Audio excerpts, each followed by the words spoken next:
Assalamualaikum.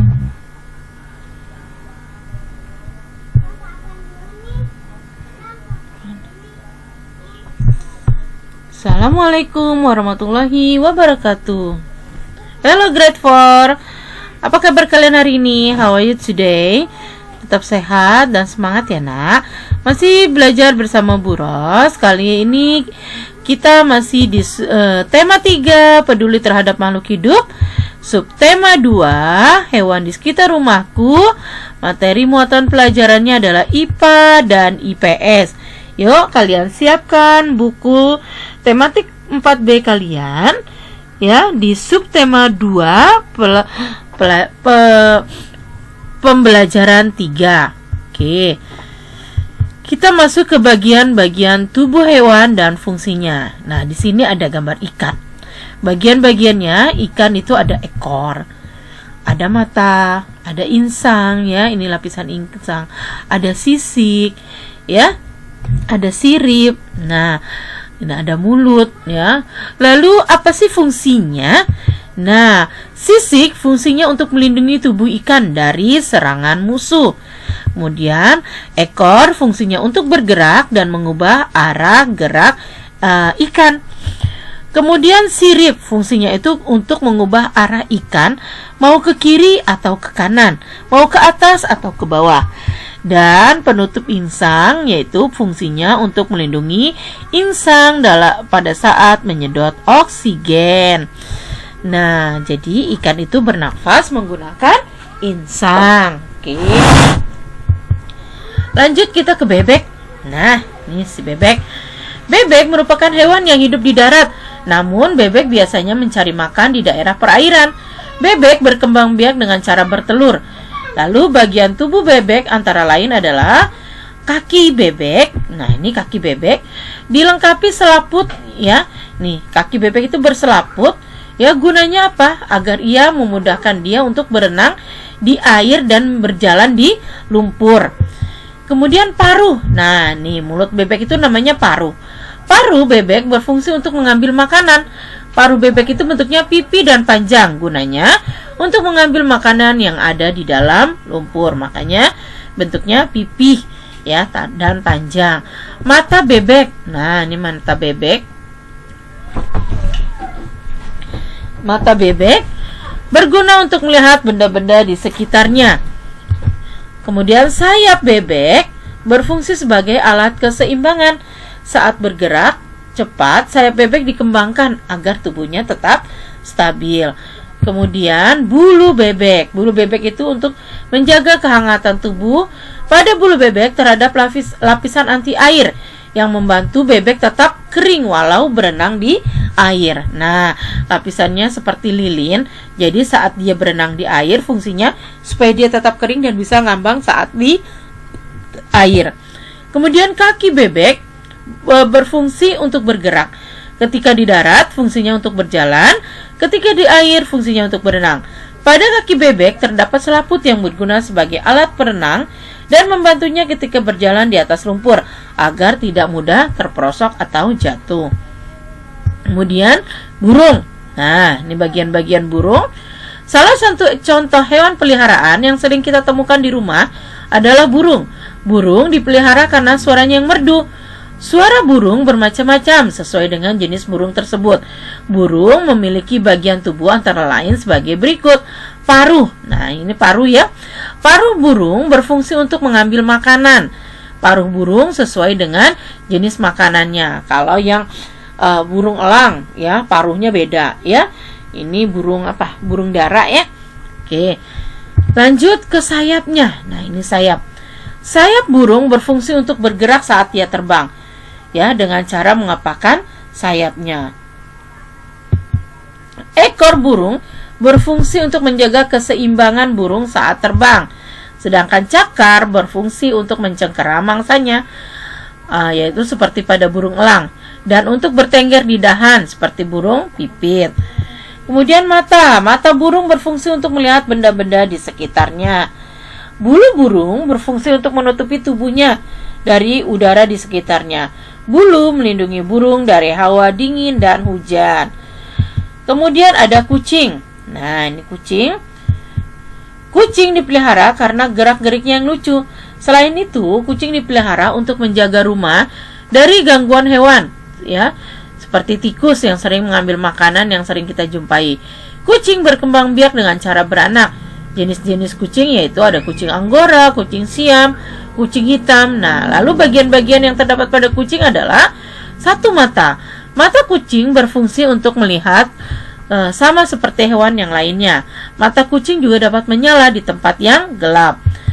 Kemudian hidung. Hidung kucing berfungsi sebagai indera penciuman. Makanya dia tahu kalau ada tikus, dia tahu ya baunya. Mulut pada kucing berfungsi untuk memasukkan makanan ke dalam tubuh. Lalu bulu kucing berfungsi menjaga tubuh agar tetap hangat. Dan kaki kucing berguna untuk bergerak, berjalan. Pada ujung kaki kucing terdapat cakar. Ya, cakar itu gunanya untuk menangkap mangsa.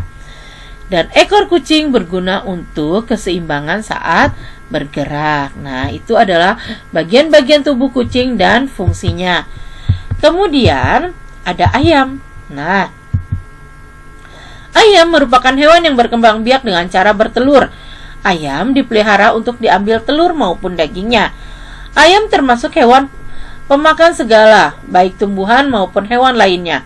Bagian tubuh ayam antara lain adalah mata. Mata ayam berfungsi sebagai indera penglihatan. Ya. Paruh, ya, paruh ayam berfungsi untuk mengambil makanan dan bulu ayam berfungsi untuk menutupi tubuhnya agar tetap hangat. Lalu ada sayapnya. Sayap ayam berfungsi sebagai alat keseimbangan saat bergerak. Saat ayam turun dari tempat yang tinggi, sayapnya akan dipakan untuk menjaga keseimbangan. Jadi seperti kayak burung, dia akan seperti terbang, tapi ayam tidak bisa terbang tinggi ke atas, ya. Kaki ayam digunakan untuk bergerak, yaitu berjalan. Pada kaki ayam jantan terdapat taji yang digunakan untuk mempertahankan diri. Nah, ini di sini ini ada tajinya, ya. Kalau ayam jantan, nah ini ada tajinya, ya. Cakar ayam berfungsi untuk mengais atau mencari makan, ya, mengais-ngais tanah saat dia mencari makan, ya, ngorek-ngorek. Nah, ngorek-ngorek tanah itu mengais, ya. Dan ekor ayam berfungsi untuk menjaga keseimbangan. Lalu, pemanfaatannya sumber daya alam hayati bagi kesejahteraan masyarakat itu apa sih? Nah, sumber daya alam hayati adalah semua sumber daya alam yang berasal dari makhluk hidup dan dapat diperbarui. Contohnya yaitu tumbuhan dan hewan. Manfaat hewan bagi manusia adalah 1. Sebagai bahan makanan. Contohnya tadi ya, ayam, kita ambil daging dan telurnya. Sapi bisa kita ambil daging, susu dan kulitnya. Kerbau itu dagingnya. Ya, bebek yaitu daging dan telurnya. Kemudian sebagai bahan membuat tas, ya, nah, tuh seperti kulit, ya, seperti sepatu kulit, pakaian dan dompet, ya. Contohnya yaitu kulit sapi, kulit ular dan kulit buaya, ya. Pakaian itu jaket kan ada yang jaket kulit, ya. Nah, itu yang digunakan adalah kulit sapi. Kalau sepatu itu ada dari kulit ular, kulit buaya. Nah, ini harganya mahal, bisa ratusan juta. Sebagai bahan pembuat kain dan benang. Nah, contohnya yaitu bulu domba dan kepompong ulat sutra. Bulu domba itu untuk bahan pembuat benang wol, dan kepompong ulat sutra itu untuk bahan membuat benang sutra, ya. Kemudian ada digunakan tenaganya untuk membantu manusia bekerja. Contohnya kerbau, sapi, kuda, dan anjing pelacak. Kalau kerbau itu untuk apa? Iya, untuk membajak sawah, membantu petani di sawah membajak sawah. Sapi bisa dipakai untuk mengangkut barang, ya. Begitu juga dengan kuda. Dan anjing pelacak itu sebagai untuk membantu polisi dalam melacak suatu kejahatan. Oke. Karakteristik hewan dan tempat hidupnya. Tadi kita sudah belajar sapi. Sapi bertempat tinggal atau tempat tinggalnya, karakteristik tempat hidupnya, dia hidup di darat, ya. Bagian yang dimanfaatkannya itu tadi apa? Daging, susu dan kulit. Kemudian ada ikan lele. Ya, karakteristik tempat hidupnya, lele itu hidup di air yang berlumpur. Beda dengan ikan yang lainnya. Ya, lele itu lebih senang tinggal di lumpur, makanya dia tubuhnya licin, ya, agak berlendir, dan insangnya itu berbuku-buku atau berlapis-lapis, ya, karena dia hidupnya di lumpur. Bagian yang dimanfaatkannya yaitu dagingnya, ya, bukan telur lelenya, bukan. Kemudian lebah. Karakteristik tempat hidupnya yaitu dia tinggal di atas pohon, ya, membuat sarang, ya, sarang. Kemudian bagian yang dimanfaatkannya yaitu madu yang dihasilkannya, ya. Setelah dia menghisap bunga, ngambil madu, dia akan membuat madu, oke, atau nektar. Kemudian bebek. Tadi ya, bebek karakteristik tempat hidupnya dia di darat, ya, dia. Kemudian bagian yang dimanfaatkannya yaitu daging dan telur. Oke. Sampai di sini tugas hari ini untuk kalian adalah kerjakan ayo eksplorasi kegiatan 1 dan 2 halaman 73 sampai 74 dan kerjakan halaman 77, kerjakan ayo aplikasi halaman 81 dan 82. Oke, tetap semangat ya, jaga kesehatan. Ya, sampai ketemu lagi minggu depan. Happy weekend untuk kalian semua. Terima kasih atas perhatian kalian. Wassalamualaikum warahmatullahi wabarakatuh.